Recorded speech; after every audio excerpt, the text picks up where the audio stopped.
Hi everyone! Hello mga minamahal kong kababayan. Bale, nagsimula na po akong mangampanya para sa darating na eleksyon. Charot lang. Uy. So, ito na po.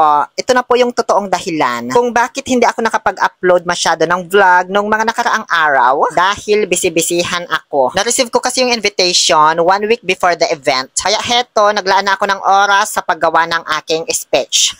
Dahil nga sa first time ko to, kaya medyo kinakabahan ako ba na may konting excitement. Kaya di ako makapag-concentrate mag-voice over ng bagong vlog. So, habang iniinit ko itong empanada na galing pang Bulacan, kailangan ko kasing may kinakain para gumana man yung utak ko ba.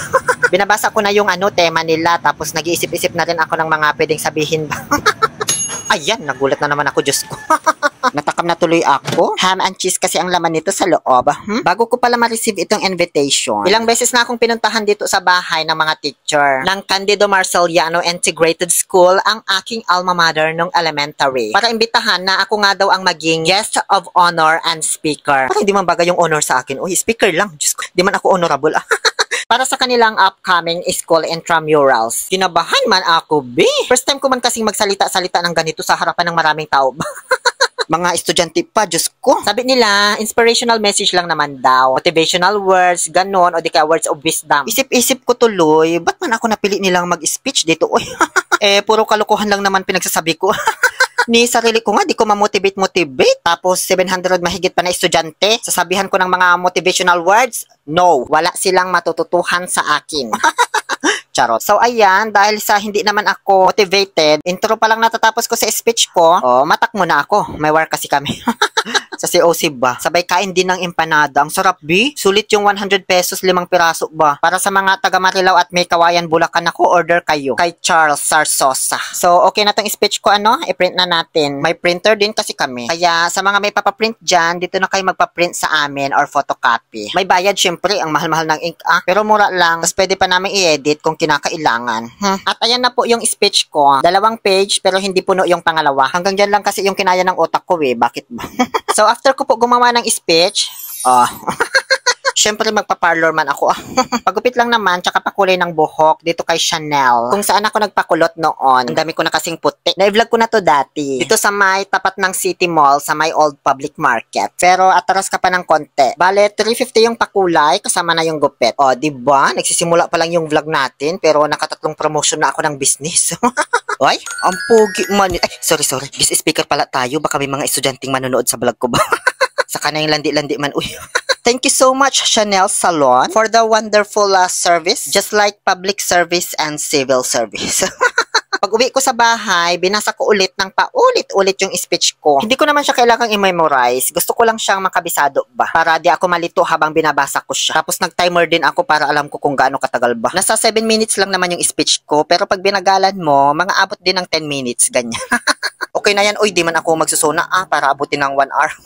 Bago ako matulog, hinanda ko na yung mga susuotin ko. Bali, 2 yan kasi. Sa umaga yung speech ko, tapos sa hapon, magja-judge naman ako sa Mr. and Miss Intramurals. Kaya, kailangan kong mag-change outfit. Tama naman yung desisyon nila na kunin akong judge kasi judgmental naman akong tao. Paghiga ko, di man ako makatulog, Mayat-maya yung gising ko ba? Ewan ko ba kung dahil sa na-excite lang ako o sadyang kulang ako sa melatonin. Ay, Diyos ko, bangon na nga lang ako para magbihis. At alas 7 naman na ng umaga niya. Nakapag-shoot pa ng intro. Ngayon, papunta na ako. Hindi ba ito nakakahiya, Guest speaker ka tapos tricycle lang. Diyos ko, buhay to. Ito na po yung CMIS. Ang aking Alma Moreno doesn't matter nung elementary. Pagpasok ko, sinalubong na ako agad ni Madam Jong, teacher ko ng grade 1. Tapos, dinala ako agad sa loob ng faculty room. Medyo kinabahan nga lang ako kasi baka mautusan ako ditong bumili ng turon tsaka maruya. Antaray, may pakwintas pa sila sa akin, Akala may kagalang-galang ba? May nakita akong mga prutas sa lamesa nila. Uy, parang gusto ko nang bawasan para sa akin naman yung isa dito, sure ako. Mayat-maya, lumabas na kami para sa parada. Nakakatuwa lang kasi halos lahat ng mga estudyanteng nadaan dito sa faculty room nagmamano sa principal at teacher. Medyo naawa nga lang ako kasi biruin mo, 700 students magmano sa'yo sa isang araw. Baka di lang pulikat sa braso abutin mo niya. Bago lumabas sa gate, sinalubong muna ako ng aking teacher ng grade 3, si Madam Villafe. Nagpicture kami, o diba? Tapos picture taking ulit dito sa may harap bago lumarga. O hindi ko bias ang Red Dragon team ha. Nagkataon lang na sila yung una sa pila, kaya sila yung may exposure dyan. Ang daming estudyante na ngayon talaga dito, B. Expected ko nung una, nasa 400 students lang. Kaso nung nagkausap kami ng principal, kulang-kulang 800 na pala ang mga mag-aaral dito. Nasa 792 to be exact.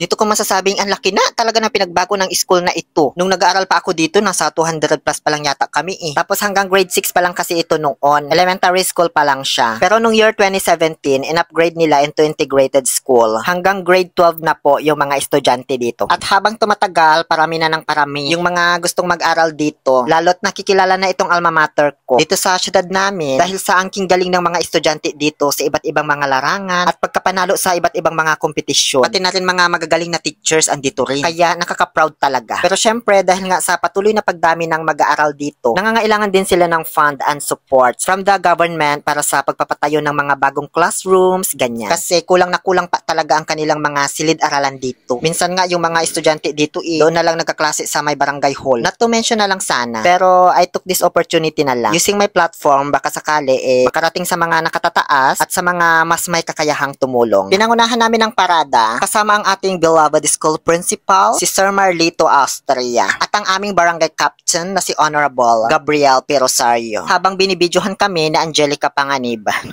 Ayan o, stranded yung mga kapatid at pinsan ko dahil sa parada. Manonood din daw kasi sila. Bale, 2 team lang sa elementary, red tsaka blue. Tapos sa high school naman, 6. Pinakamaingay dito ang blue team. Kaya ayan o, tignan nyo, nagpuput na ng tinga si Kapitan.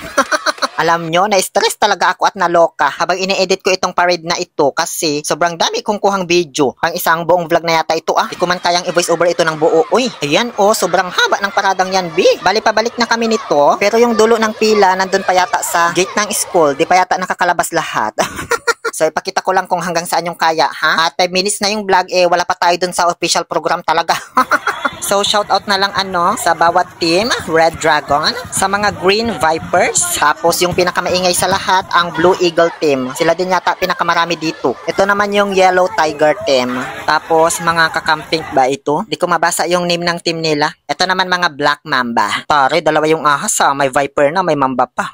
So, yun lang. Wala na ba akong nakaligtaang team? Bahala na dyan, oy. So, dyan na po natatapos ang Do Not Rain on My Parade. So, paano ba to? Abangan nyo na lang sa part 2. Yung official program kasi sa sobrang daming kuha na video doon sa parada. Nung kinumpile ko siya, sobrang bigat. Kaya nagkahang ng malala yung phone ko, B. Huwag kayo mag-alala, upload ko din agad-agad. Thank you for watching. Salarin ng mga viewers na bibitin.